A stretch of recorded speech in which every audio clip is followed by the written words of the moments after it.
So this winter, I had a conversation with an atheist.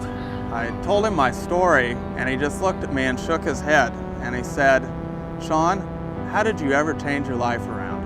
In 1998, U.S. Marshals led me away in chains after a federal judge sentenced me to prison for a string of armed bank robberies. I spent over a decade in federal prison.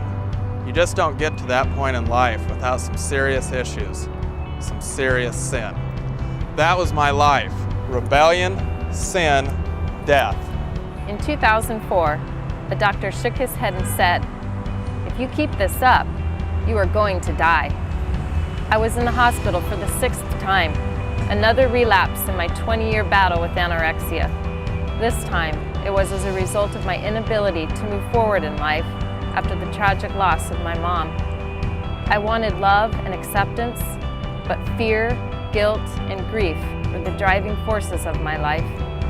And since I couldn't control who would love me or how much, I tried to control what I could through diet and exercise. The result of my sin was a long deterioration, leaving me on the brink of death at 63 pounds, and a doctor telling me I most likely would never have children. That was my life: fear, sin, and death. That was my life: prison cells and the ever-present threat of violence. But then, something miraculous happened. A legal brief I prepared for another prisoner was granted by the United States Supreme Court. That just doesn't happen.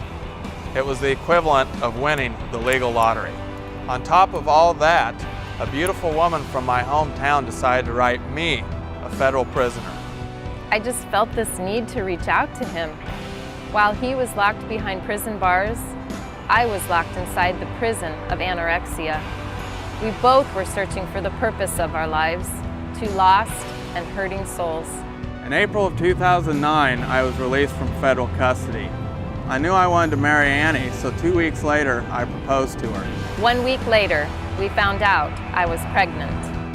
It's funny, prison wasn't nearly as scary as the thought of a baby. It was a very difficult summer. Our relationship was deteriorating before our eyes. Then Jesus showed up. I realized that the key to being a good father, a good husband, a truly different person was Jesus and His grace. And God's grace continues.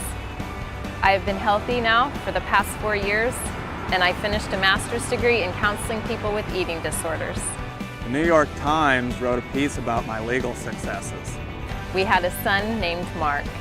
By the grace of God, I was awarded a full-ride scholarship to attend law school at the University of Washington. Last fall, God blessed us with a precious daughter who we aptly named Grace. So how did we turn our lives around? We didn't, but Jesus did.